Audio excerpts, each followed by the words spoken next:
All right, peace and love, family. Welcome to another Read Book Club discussion. Tonight, we are reading chapter 6 of The Hidden Cost of Being African American: How Wealth Perpetuates Inequality by Thomas Shapiro. I'm your sister and your host, Dr. Ma'at, and I have with me, I call it, we're like the three musketeers. We have brother Everett and brother Tewolo in the building. Brothers, go ahead and introduce yourself to the listening audience.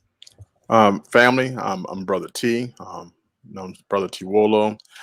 Definitely coming in for another powerful week to read chapter 6, focusing on why people choose the neighborhoods that they choose. So look forward to this discussion. And I am Brother Everett, Secretary and Treasurer of the UNIA and the Real Truth and Power podcast, and excited to get into this next chapter. It's real deep. Yeah, the chapter is real deep. And family. You don't have to have read the book, because I know as soon as they see us talking about it, oh, Dr. Miles talking about a book, let's get on out of here. You don't need to have read the book or read the chapter to take part in the discussion. Our discussions are very, very informative. And you'll learn a lot, just listening to the discussion. So even if you don't have the book, even if you haven't read this particular chapter, still hang tight with us and tune in. Before we get started, I do want to acknowledge that today was the day that they kicked off the Haitian Revolution on August the 22nd, 1791. They kicked off the Haitian Revolution. And so I want to just salute and pay homage to those brave warrior ancestors. Also, yesterday on August the 21st, 1831, our beloved ancestor, Nat Turner, kicked off the Nat Turner Rebellion. And I was happy to be one in the number when Brother Jabari Natur from Reality Speaks, he took us to Southampton County for a tour. Up there with Baba Khalifa. We was able to go to different parts, where Nat Turner was born, where he preached, where he sparked the rebellion, the different houses he went to. So I took my sons there with me back in, I think it was like 2016. So I do want to acknowledge those events that happened. Again, for families that's joining us, I was just paying homage to Nat Turner. The Nat Turner Rebellion kicked off yesterday, right? August the 21st, 1831. And today, on August the 22nd, 1791, was the Haitian Revolution. So I just want to pay homage and salute those African warriors, and then also salute people who have joined us. I see Tiffany is in the building, Sister Tiffany, CJ Young. I enjoy reading your comments, brother. I always read your comments. But peace to you, CJ Young Jr., Malicella G, peace and power to you, Pierre Black. Peace and love to you, Queen Mother Althea. She is in the building. Peace and love to you, Queen Mother. And I see Sister Crystal Denise. Peace and love to you, my sister. All right, fam. So let's spark it off. Let's go. One of you brothers can spark it off. Where people choose to live, chapter 6. Chapter 6, where people choose to live. Basically, I did a summary of this beginning page, which I like because kind of helps bring focus, helps me to bring focus a little bit. This chapter shows how important resources are to family. Where a family lives, where children go to school, or even where they shop or eat should support their values. So we should take much care when we choose the neighborhoods that we live in. And this is basically what I feel that Tom Shapiro focused on when he did this chapter. Is we open up the paragraph, he states, understanding why people choose to live where they do is crucial to understanding racial inequality. So when you see that in this chapter and you see how the families moved into neighborhoods and you kind of dissect their thinking, you realize they did it because they wanted to move around people that they shared values with. And they wanted to move away from people that they didn't see much growth with. And that growth was values and also monetary. So basically, in this chapter, I wanted to point out understanding why people choose to live where they do is crucial to understanding racial inequality. And as you'll see as we go further in the chapter, how that is so. Thank you so much. What are your thoughts, Brother Everett, on the first couple of pages of the of chapter 6? You're on mute. I can't hear you, brother. Can you hear me now? Yes. Okay. When they started talking about he started talking about Kim and Mike Brown, that kind of hurt me a little bit. It just shows how the white people think. More importantly, they were saying things like, we didn't like to eat. The Browns lived in a diverse neighborhood where it was still black people, but they didn't want to eat around there at one point, saying it was filthy. And pretty much, yeah, it was like a Ponderosa. They said we don't even go to the Ponderosa anymore because it's filthy. Pretty much saying that when black people move into the neighborhoods, we bring it down. It mentions they were mentioning how they thought the black people came into the neighborhoods. It's something to think about. It was a bus route. A bus route led people into their neighborhoods. So when you're starting to think about how they think about the communities they living in, they're kind of weary of certain bus routes and stuff like that. So I kind of got a little bit about the frustration I had with the way they were thinking. They mentioned, like I was talking about the Ponderosa, and they were saying it was pretty much nothing to eat around their neighborhood but Chinese and fried chicken joints and stuff like that. Stereotypical stuff, right? Right. So I got a little bit about just how they think about us bringing the property value down and their way of thinking. That really hurt me a little bit. Yeah, it just, these people were just really, and I think because Shapiro and the interviewers were white, I think that they were honest with them. They were really honest with them about, how they view black people, how they view black people and other minorities. They were just honest with them. And like you said, Brother T, throughout the chapter, we see that they wanted to live in communities where people look like them, where people had the same class status as them.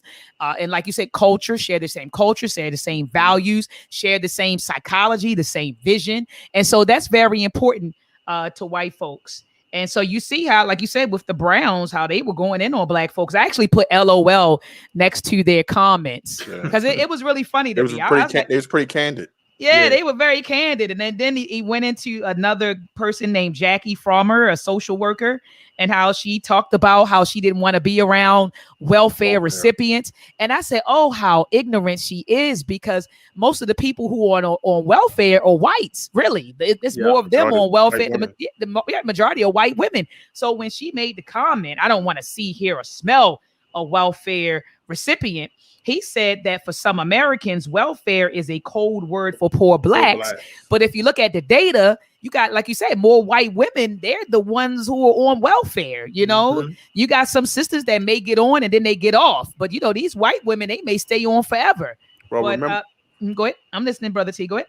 I'm sorry, I'm interrupting.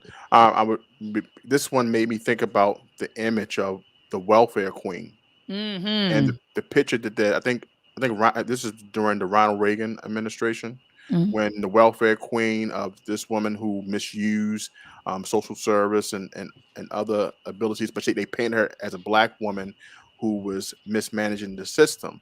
So when I've seen this in this chapter, the first thing I thought was that image. But with the statistics, you just pointed out that statistics should be a white woman who is benefited from the system. Now, the funny thing about this part of the chapter is that she works for the state that's supposed to benefit those in need, but she totally racially identified herself as different, didn't want to be around them, didn't want to smell them, but she get paid to assist.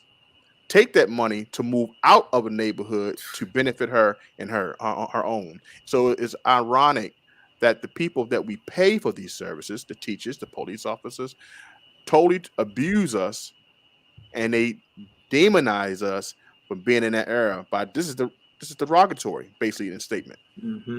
Absolutely. You know what? Sorry to cut you off, Dr. Mott, but another thing that's a stereotype that kind of bothered me was when I think it was yes, it was her. She mentioned that her son was getting bullied, like as if, you know, the nature of the black male is to be aggressive to little soft white kids and beat them up, you know, and that bothered me. You know, that was one of the reasons why I think that they moved or they got into a different school system, because they felt that, I think the kid was 3 and I think they said a black kid was saying they were gonna beat him up, or I'm gonna bust you up, punk. I think that's what the words were. So just how all of the stereotypes that both of these people were giving, and especially the one where a young black, if the kid is 3, you talking about the kid had to be 3 or 4 as the black kid being a bully, being the aggressor, you know. It's just the stereotypes that they were thinking were just awful, way off. Absolutely. And we see that throughout the book. Well, throughout the interviews, all the, you know, like just the stereotypes. I heard nothing but stereotypes. Like you said, the welfare, you know, crime. If it's a black neighborhood, it's crime. It's, you know, all of that. And we see that throughout the interview. So I'm on page 131, where Shapiro now is talking about how each year you have 50 million Americans move. Like each year, 50 million Americans move, and it says that the typical adult they move, you know, 13 times in their lifetime. And he's saying that we move for all sorts of reasons: jobs, schools, churches, security. It says status. It says the main reason why Americans move is really to find work. And he talks about how America's communities are highly stratified by income, you know, and then based on that alone will perpetuate inequality, right? Because I can live in this neighborhood, and if I can move to this neighborhood, and let's say that it's a high income neighborhood, then I automatically know that I have better resources, better schools, probably a better shopping market, right? Better food selections, better everything. As opposed to if I am a low income person or low income earner, then I'm living in a neighborhood where the resources are low quality and are scarce, right? We even see that in Baltimore City, how literally sometimes like a supermarket may be like 5 miles away, you know, but you go out to the county and it's a supermarket is like 5 of them on one block. And, you know, you go down, I'm talking about Upper Ricerstown, Maryland. Literally, you might come across, you got the Wise, you have, oh my goodness, Wegmans, Wise, Giant, Food Lion, like they're all right there. But if you go into Baltimore City, I mean, you may be lucky if you have one major supermarket within a 5-mile radius. Check this out. It even goes deeper, Dr. Mott, because if you look at Roland Park Middle School, it's a public school. I believe it's off of like Roland Park Avenue. If you look at that school district, is a majority white people go there. It's in Baltimore City. And then if you look at the landscape of the houses, the nice houses, and then if you look at the private schools around there, Gilman, Gilman is right there. Gilman is right there. Roland Park.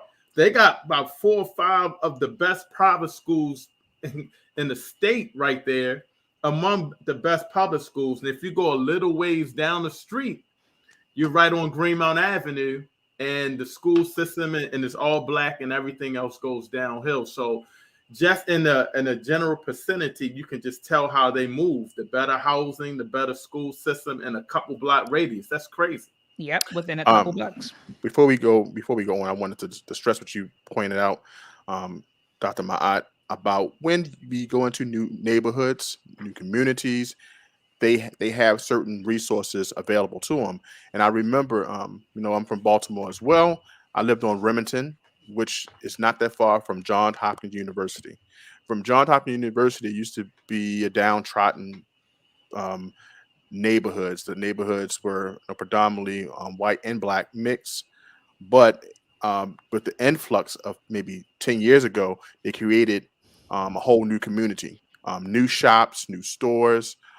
They tore down some things. They had built a community for the new class. They realized at the time that Hopkins, which is the premier university in Baltimore City, you know, it's not that far away from the Walters Art Gallery. So you got 2 predominantly resources there, right? Now they build a community that predominantly white middle class. that now creating. So when they got into that community, they changed all the stores that were catering to the new crowds coming in. They already did the test that students who lived in that area was paying maybe around $60,000 a year just to live in that area. So one of the things they did was change. They had the school. They had the very successful museum, the Walters Art Gallery, and what communities do is make sure they have a bank. They had a bank right slap dab in the community. So what do they need it for? You got homeowners. You have people who start new businesses. They're going to have those resources there to make sure that the next generation can build. People going into these communities and can move so many times. Before we went any further, it says right here in the chapter is that the American ethos is that they move for upward mobility, basically, right? That's right. So this is a community that comes from I'm a student to a homeowner. I can go around the people that I went to school with that may have the same profession. Good starter home because we have a bank there I can get loans from. It's not a big bank like Bank of America. It's a small community bank that they can grow with, and then later on they can probably sell it for an investment.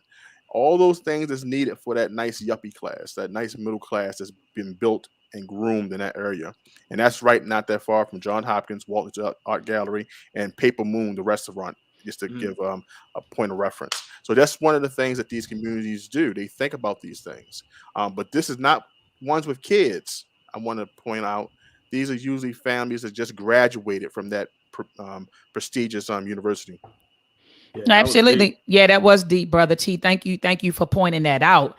That was powerful. And I do want to, I'm at the bottom of page 132, and I want to talk about, and there go that too, for those folks who always say Dr. Ma'at, her Baltimore accent. But I am on page at the bottom of page 132. And I love how he talks about how, and Brother T, you talked about this a lot, how the FHA played a role in home ownership and also shaping our community. So he says that over a long period, federal policies, programs, and practices promoted racial segregation. Since its inception in 1935, the FHA, so that's the Federal Housing Administration, has assisted about 28 million families in becoming homeowners. The FHA created the opportunity for a majority of Americans to become homeowners by enabling people to buy homes with small down payments at reasonable rates over long periods. The FHA has done and continues to do much good and much harm. It promotes new housing over repairing existing housing, suburbs over central cities, private vehicles over public transportation, and uniform communities in terms of class, race, and ethnicities over diverse ones. So they're saying that the FHA plays a role in the racial segregation that we see. And I remember when one of my cousins from California, she came out here. This was maybe 2 decades ago. She came out to visit the family. Now she's been back since. I'm just saying she made the comment 2 decades ago, but she came out like in the early 2000s to visit, her Baltimore family. And, in my neighborhood, it's all black. I'm accustomed to living in an all black neighborhood. And she looked around and she said, "Cuz," she's probably watching right now. "Cuz," she said, you all don't live around no whites, no Hispanics. And I was like, no, I was cool with it. But for her, it was a shock because she was living in, at the time, Vallejo, which is in California. And that particular area of California, I don't know how it is now, but 20 years ago, it was a very diverse community. So when she came to Baltimore, she saw how segregated we are, how segregated we are. I would say were, but we still are. She said, man, like she was shocked because where she's from in California, you have blacks in the neighborhood, whites, Hispanics, Asians, everybody is one big melting pot sort of community. So she was very shocked at how how our communities were set up in Baltimore. But I just wanted to kind of highlight that the FHA, as Brother T told us many times, had a hand in who becomes the homeowner and how, and also a hand in shaping our community. So I wanted to read that paragraph. Go ahead. I think someone wanted to jump in. And Dr. Mott, I wanted to continue where you was at this one sentence, because I thought this was very crucial, because he's talking about how the FHA has done good, but has done bad things as well. Mm-hmm. And it said these federal policies and practices provide the foundation for ghettos and maintaining residential segregation in the United States. So right after what you were saying, that one sentence, it pretty much is basically saying, these policies of how they're selecting people, it's a segregation policy in force, and it's one of the main reasons why we have ghettos now. Exactly. So that was very important too. And I remember when back in the day, the scholars used to say, ghettos are created. Mm-hmm. They're not. It's not just something that springs up, right? It's just this impoverished neighborhoods. No, these impoverished communities are actually created, and I think that Shapiro does a wonderful job driving that home. He moves on to start talking about home ownership and how their perks, right? He says homeowners get 5 different federal tax breaks, right? That he says that American families who rent their homes do not. But he also made it a point to say that, yes, if you're a homeowner, you get certain tax breaks that renters don't get. However, the more your home is worth, right? Yeah. The wealthier you are, he's saying the more tax breaks you get because of your home ownership. So I hope that I articulated that correct. Yes. So basically, someone who may be a middle class person, they earn, a middle class income person, they go buy a house. They're not going to get as many tax breaks as you would say a wealthy person who went off and bought a house, right? Mm-hmm. So the more wealthier you are, if you own a home, you get more tax breaks. And so he drove that point home as well. Did anyone want to jump in on that? Well, you summed up that page pretty well. That's what I wanted to bring. The point I wanted to bring, that we all know that renters, we don't get any tax breaks. So you look at the testament of how we spend our money. So if we're going to spend our money and we paying the same amount as rent, at least put it inside a home, because you can get the tax benefits. Now, let's think about, I would like to dissect why they actually get, the wealthier you are, the more tax breaks that you get. Let's go. I wish that he broke that down a little bit more to really explain why, because that kind of tells us why the rich can move a couple times for advancement, right? I'm sorry, my cat. I can't jump. So that tells you why they can move in their starter home, and then from their starter home, they can use that. They can move into a bigger home, and that home can now be their first home. Could be their investment home. Our families, because of the not able to have too much equity in our houses, and not be able to take benefit of their money, they can't make as many moves. So they're kind of stuck in neighborhoods for a longer period in time. And if their home does not have the equity built over as a white family home may, they can't take as many advantages out. So this is what he'll be stressing later in the chapter as well. So I just wanted to bring to that point. I wish he really went into the reasons why wealthy families benefit the most, but I'm just saying how our families get stuck and can't make that upward mobility because they don't have much tied into their home, because the neighborhoods don't rise in value as fast as maybe the white neighborhoods are based off the resources. So just wanted to bring that point up. And you're right. I'm sorry. Go ahead, Brother Everett. I was just going to co-sign off of what he was saying, but something that Brother T said, when he was mentioning how often we move, how often they move more than us, rather, but how often Americans move. I think someone was saying if we're not moving up, we're not advancing. I was thinking about the Jeffersons moving on up, because I don't know why I was thinking of that, but that makes you think of their form of mentality. If we're not moving up and getting better assets, we're not we're not advancing as a people, as opposed to us. I mean, I never even thought about moving so many times, until now I'm reading this book. I'm like, I'm way behind. I probably should have tried to move a little early, had my finances in order.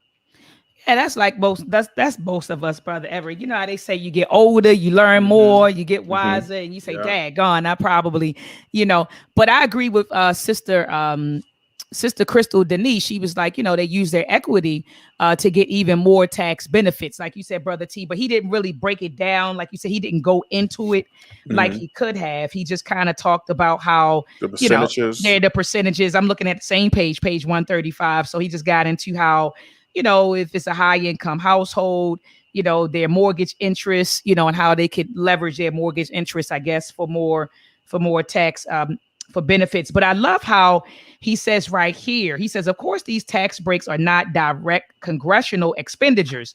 They are etched in our tax code, and provisions are called deduction exemptions rather than subsidies, right? And so I remember when we were reading Blueprint for Black Power, Dr. Amos Wilson said there's a sort of welfareism that exists between the wealthy and the government, but they'll look at, someone on welfare, with, their nose be turned up. Oh, she on welfare. But he said, actually, welfareism exists between the government and the rich. Think about how many times we've always heard about the government bailing out big businesses or helping the rich or doing tax cuts or tax benefits for the rich. So, it just, when I was reading the middle paragraph on page 135, it brought me back to Dr. Amos's book, Dr. Amos Wilson's book, Blueprint for Black Power, where he says that welfareism exists between the wealthy and our government. And I just want, before you go on, because I do remember that from Blueprint for Black Power. I Yes. love the way that you put that, bring back bits and pieces of that book into our present conversation. But I wanted to bring out what Brother Everett just mentioned about the Jeffersons.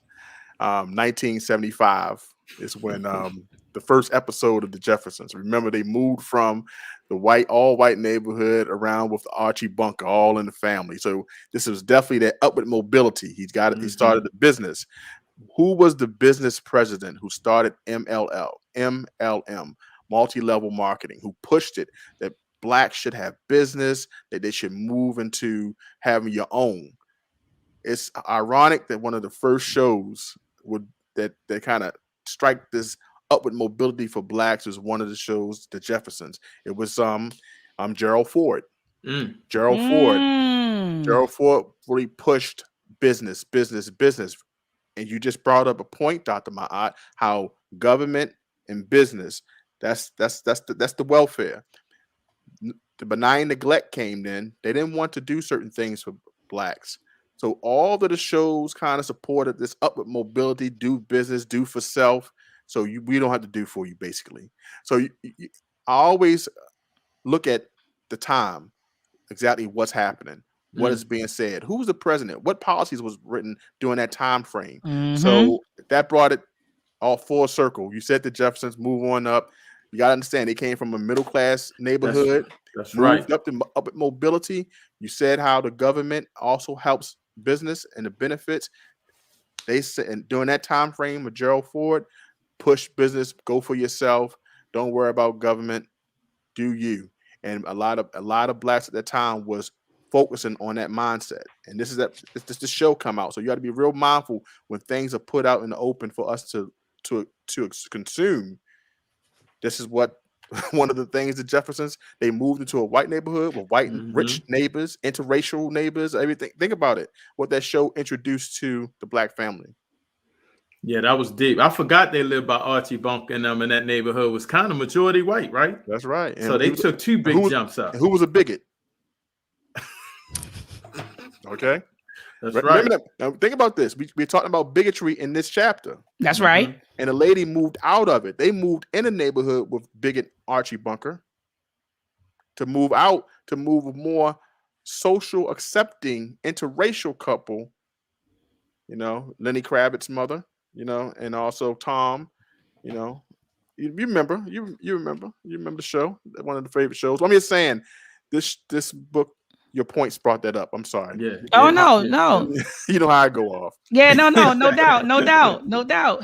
But I was sitting here thinking how, and I just wanted to go back to page 134, where he says that he says if one looks at budgets, subsidies, and expenditures as more indicative of policy priorities than official pronouncements, language, or rhetoric, then subsidizing middle class home ownership is the most significant housing priority in the United States.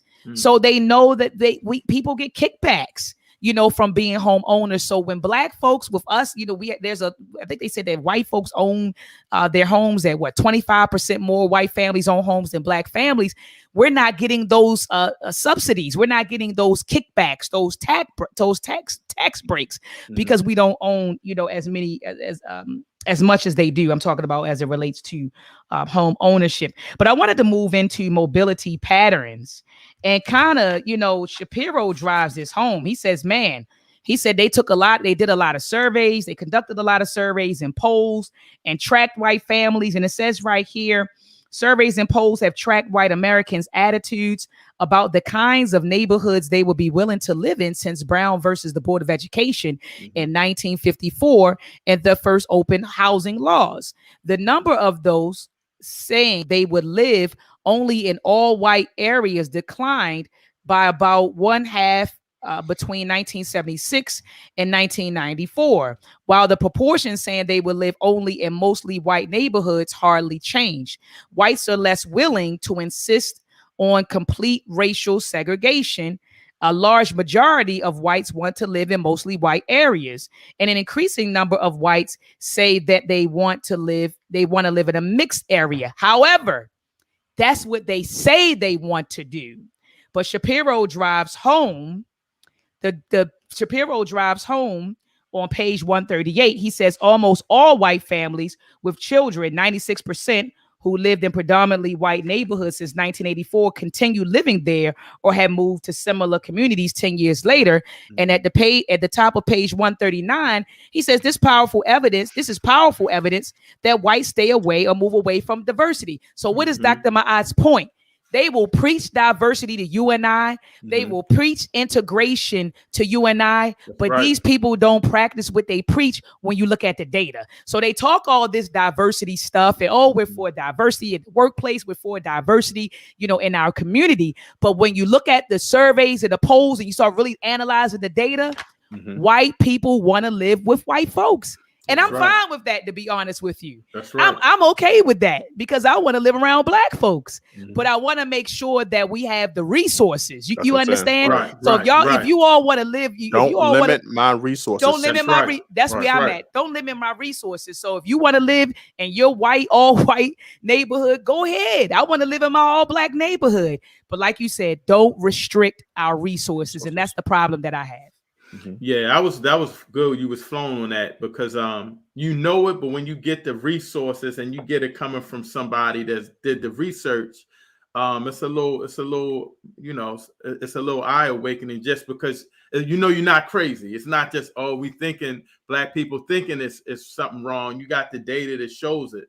And like you said, most white people, they continue to move, and the more it gets integrated, they move out. And black people stay integrated to all black neighborhoods. So that's just deep in its own that they're not trying to live with us. And let's bring it to what we see today. Think about California. Just the thought, the talk of raising taxes to a certain point. It was an exodus out of California so quick to lower tax communities in Florida, Texas, and beyond. And some even moved out of the United States and went to a territory in Puerto Rico just to escape taxes. So just put it like this. Those who can afford will move because of those reasons. Some blacks who can't make that move, who can't make that exodus out, they are now getting their money eaten up by inflation and higher taxes soon to be. So just think about that when we talk about this conversation about what we can do with our money, what we can leave for the next generation, to leave our legacy. It's also stifled based off our inability to move because we don't have the money. So they're getting, think about it. They ran out of California so fast to down to Texas, down to Florida. And think about the black families who had to stay and eat that failure. Because we didn't have, like you said, we didn't have the resources to right. up and leave like they do. They say, oh, I'm just going to take the equity out of my house and go buy another house down here, or sell grandma's house and then move. And that's exactly what they did, Brother T. And like you said, our people just had to eat it. We were stuck. Right. We were literally stuck. We were literally stuck. But I love how he drives home the point. And this is moving into the next section. He ends this section by talking about how he says that, you know, like racial residential segregation, he says community economic segregation carries momentous consequences for school resources, quality, and performance. He goes on to talk about how, I think that was about it. I think that's how he kind of closed it out, really. And then he moves into racial segregation. He calls it, you know, the American apartheid, you know, and he says that the residential color line means that blacks have greater difficulty overcoming problems associated with poor communities, especially crime, violence, housing, abandonment. And we see that a lot in Baltimore. You drive down West Fayette Street, boarded up homes, like some of our brothers and sisters, they're literally in homes, but to the right and to the left of them, the houses are boarded up. Even across the street, the houses may be boarded up. So housing abandonment. It says unstable families, poor health, and higher mortality, environmental degradation, and failing schools. And you know, Brother T, that I saw that firsthand with my mom being a school principal and going into Harlem Park, which was at one point a failing school that she had to get off the state's list. That state was getting ready to come in and take over the school, but her and her team increased the scores, and so they were able to get off the state's list, and they stayed off for about 3 years while my mother was principal. So I saw that firsthand, how we had a lot of the failing schools. But it says right here, I'm at the middle of page 141. Okay. Shapiro says no other group experiences segregations to the extent that blacks do. In many geographical areas, 2 decades of rising income inequality and budget cuts have produced a concentration of poverty that further compounds problems of segregation. Poor black neighborhoods are crowded, highly concentrated, and isolated far more severely than neighborhoods where poor whites, Latinos, and Asians live. That's so crazy. Nobody else is experiencing this but black people. That's crazy. I can't even comment on that. It's like, that's crazy. Absolutely. And you know what? And then he gets into, he quotes an author, Mary Waters, and, you know, she has a book called Black Identities, and she's saying for the children, she started talking about the babies. She said, man, for children, it's far more encompassing, leading to higher school dropouts, lower college attendance, higher unemployment and lower earning, and higher teenage pregnancy rates. Furthermore, effects of segregation are not limited to poor blacks, but extended to middle-class blacks as well, since middle-class black families tend to share neighborhoods with more poor people than white middle-class families do. And since they often live near and share schools with lower-class blacks, middle-class black students continue to face educational disadvantages. This is like, you know, what's that? The prison, the school prison to pipeline. Yeah, school to prison pipeline. Talk about, and people thought that was pseudo. Remember, that's pseudo. It's not no prison to pipeline. But when you're looking at the data, it is. That is a prison to pipeline. Right. It was nothing pseudo about that. Go ahead, Brother T. Just think about what has happened. I'm like I said, once again, I'm here in Baltimore. We used to have West Side Skill Center. I remember. So before it became for-profit institutions like ITT Tech and those other institutions that help you be a truck driver or maybe an electrical engineer, they had so many other programs that now is for-profit that ITT Tech was building up. But for the West Side Skills Center, at least when you finish high school, you could choose a trade, and then I'll say maybe 5 to 10 years after I finished high school, they broke it all up. Now, that was a great opportunity for people who lived in the black communities to finish high school and at least grab a trade. For those parents who could not afford for them to go to college or start a business or get a head start on life, at least you can go right into a trade. And as this passage you just read, Dr. Ma'at, clearly explains that even though we have middle class families living with poor Black families, if you don't have those resources in a neighborhood, what your child may experience will be dismal, basically. So it's important that we consider this, when we read in this chapter. It's like we really are suffering. Yes, we are. Compared to the other resources. We don't even have those things in our community that can help us out to get to that next level. Brother Everett? Oh, he's on. Brother Everett, you got to unmute yourself because I had heard something and I muted you. You got to unmute yourself, brother. Sound like a whistle. Okay. Oh, yeah, that might be my fan. I'm sorry. But I was going to say that he said it all. I really didn't have anything to say about it. But when he was mentioning Emerson Westside, that is very important here because it was also those trade schools was giving us an outlet for guys that struggled or people that struggled in school that could take a trade. I went to Carver Vocational High School in Baltimore, and I saw a lot of my friends, if they were struggling, they stayed with their trade. And they make it a big point to show that when you are that the dropout rate most likely tends to go to people going to prison. That's the pattern that they keep talking about, that he mentions a few times with the failure in school, the dropout rate and things of that nature. It lends to prison. So those trade schools are vehicles that we needed. And that's another resource that they are taking away from our Black community. And I never really understood why that it ended. I don't understand why they took that Westside Skills Center out of our hands. I try to find articles, but I can't find anything. That's something that we need to look into because these are resources that help our community go to the next phase. At least they can gain some money, good jobs, good careers, even start a business.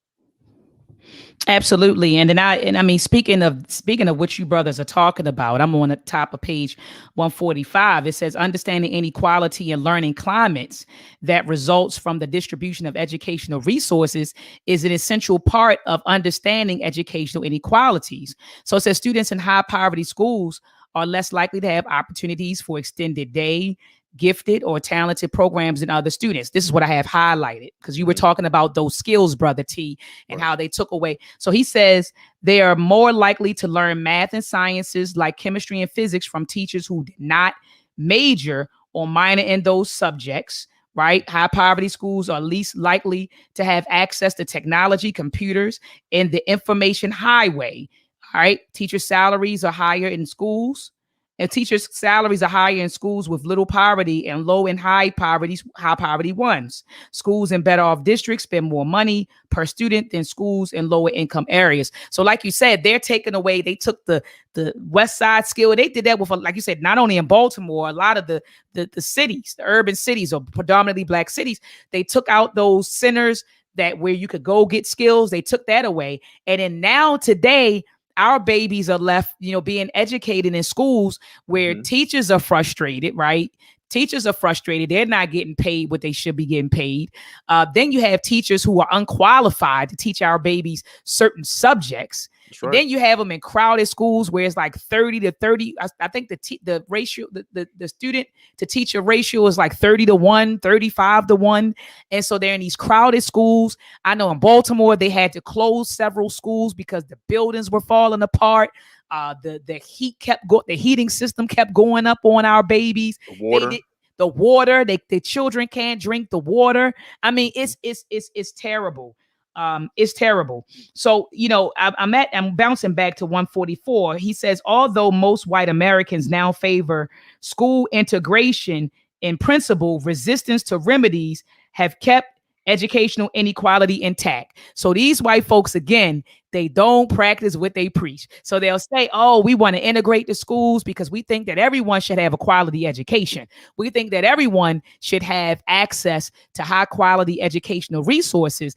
But when it's time to present solutions, remedies, Right. they don't support the remedies. That's why I was telling Black folks, Brother T and Brother Everett, when Black folks were running around here getting sentimental because they seen white folks go out there and march for George Floyd, and white folks were going out there with the signs and locking arms. You had Black folks who were happy. Oh, Dr. Ma'at, did you see the black and white? We all came together. I said, now ask those same white people, will they give up their white privilege to help you out?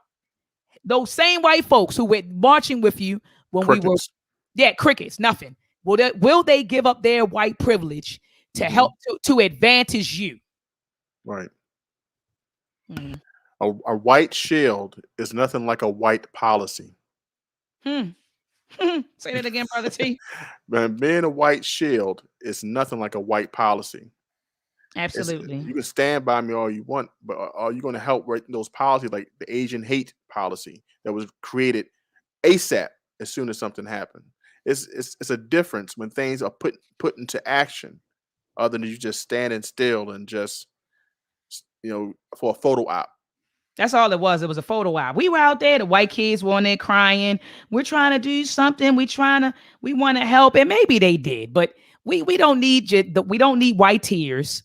Right. We don't need white folks we need policies that are implemented that will benefit Black people, that will heal our communities, and that will advance us. We don't need white tears. We don't need white tears and white folks locking arms with us. Go ahead, brother. I was going to ask you because and I couldn't find it. I must not have highlighted it, but somewhere he was saying that students benefit from being in integrated classrooms. I kind of didn't agree there, but I think what he was trying to say, and I wanted to get you guys' input on it, was that most likely if it was an integrated classroom, it would be resources because white people were in there. Is that what you think he was trying to say? Brother T? I think he was. Okay. This is when you have to understand when one of the families was sending her child to the parochial school.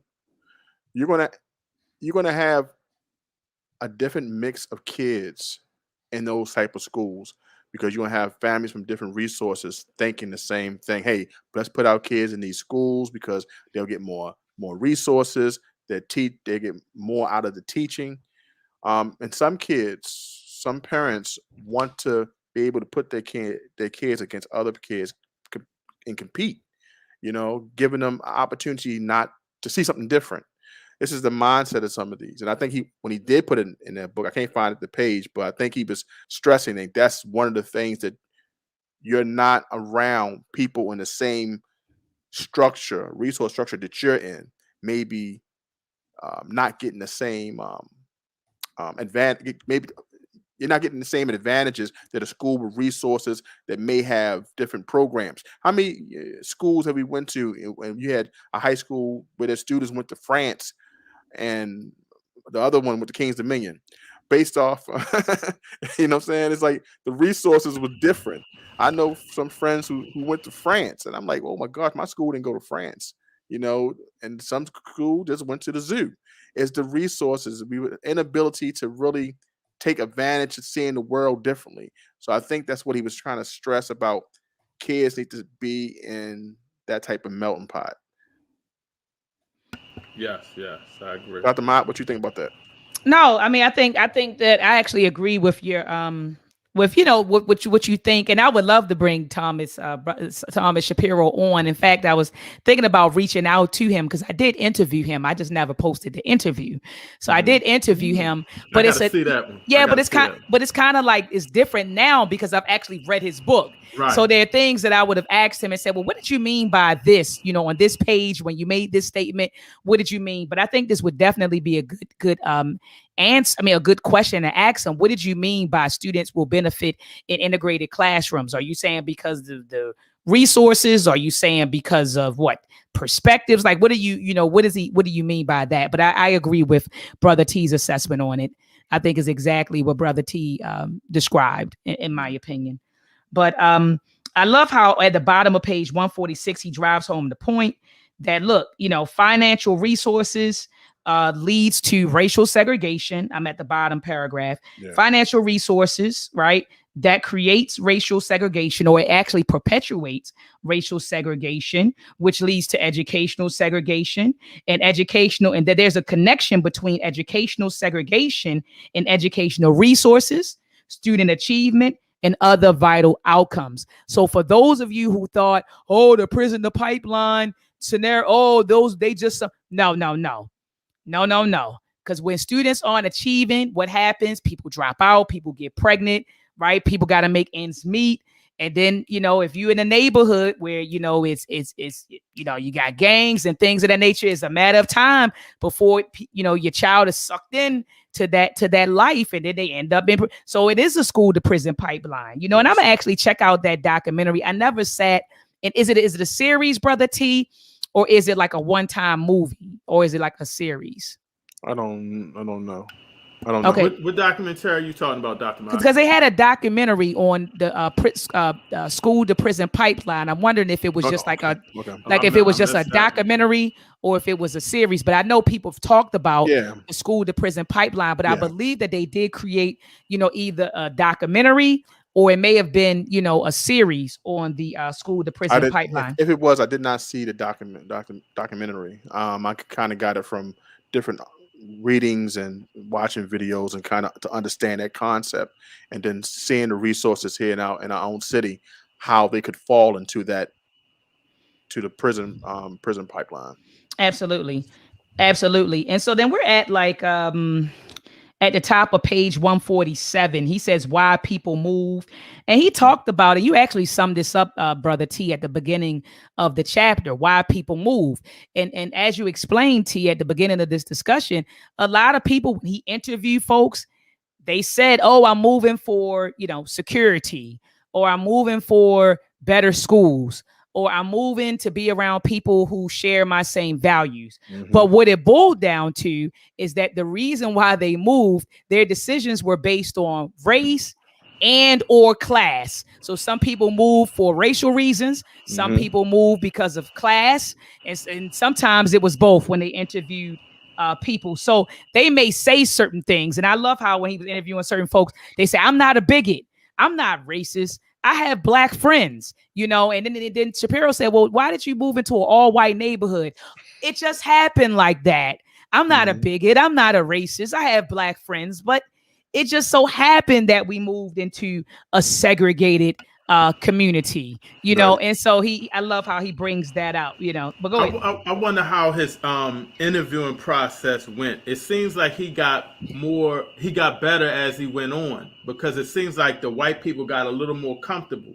Like in the beginning of the book, it was kind of like not saying so much, but as it looks, as he goes deep into this chapter, they're just pretty much blatantly putting it out there a little more. They're not being as discreet about their feelings about black people. But he started going in different areas of the country too. That could be it too. Yeah, that's a good point. This focused more in Missouri. Yeah, that's a good point. So he kind of like gotten different attitudes from people, because as we know, if we look at our United States, if you look at the dots, if you want to see white and black, you see that more whites concentrating to one area than the next. So they may have, as we've seen, the blacks was always at a low percentage, like 9% of the population. They were pretty low in these areas. So yeah, they would probably feel more strongly on their social identity based off where they live. Absolutely. And I think that also he's given us these interviews in chunks. So I think when he starts off, he may start off with certain questions. And as they get comfortable and as the interview was going on, he starts asking deeper and deeper questions. Right. Because he goes back and forth from chapter 3 as he's talked about the berries, I believe. That's on page 150. And she says she don't want to hear about this discrimination BS, beans and spinach. So it goes real deep on how she felt kind of offended when he talked about the subject of discrimination. If you want to go to page 150 and kind of, if I can read that, if we're going that far. Okay, what you said? Are you talking about on page 150? Yeah, page 150. That's where we are. Yeah, that's where we are. Prejudice in our children. That one. Yes, right. It says in chapter 3, the Berries told us about the house and how easy it was to get there because they had a parental welfare of $30,000 down payment check, right? Then it goes on to the italicized portion of the chapter. We don't accept prejudice in our children. So I'm not going to be a subject to that and say, well, we need to take it because we've oppressed Black people for many years and we deserve it. Beans and spinach. Discrimination is discrimination, and I will not tolerate reverse discrimination anymore. You know what I'm saying? So she's angry. Just for the simple fact that they don't want to hear that basically discrimination had a hand, or I'm practicing discrimination because I want better for my children. It's crazy that they kind of desensitize themselves from that, and that's what he kind of brought back. So I think he is doing it in chunks because he's introducing something from a previous chapter and bringing it up so we can kind of really bring it home on how people may feel, even from earlier interviews. Absolutely. I'm going to bring it back. I know we're on page 150, but I want to bring it back to the bottom of page 148. I laughed when he talked about what the Fishers said, about, Black folks and, wanting to live in all white communities. They talked a lot of stuff about us, and it says they both work and the family income is $35,000 a year. Now, I don't have anything. I'm not trying to joke anyone who makes $30,000 or $35,000 a year. But it seems like it's always the white folks who don't make any money, who have the most to say. They have the most negative things to say about Black people. And it's like, dude, you making 30, you and your wife combined make 35,000, and you looking down on us, but Jacqueline Badalore talks about that in Birth of a White Nation. And she said how when they invented the human category called white after the Bacon Rebellion, remember she said what it did was it made even whites who weren't a part of the elite feel connected to the elite through their whiteness. So they still feel, even though they don't have no power, they make $35,000 a year, they still feel like they are superior to non-white people. So I thought about Jacqueline Badalore's book, Birth of a White Nation, when I've read, not even just this portion of the book, but throughout the book, when, Shapiro interviews these white families, a lot of them, in my opinion, are low-income white folks, but they feel superior to Black folks simply because of their label, being labeled as white. They feel like they're superior. Even though they don't make what we make, they still feel superior to us because of the color of their skin. So where are we? Page 150, you said? 150, yeah.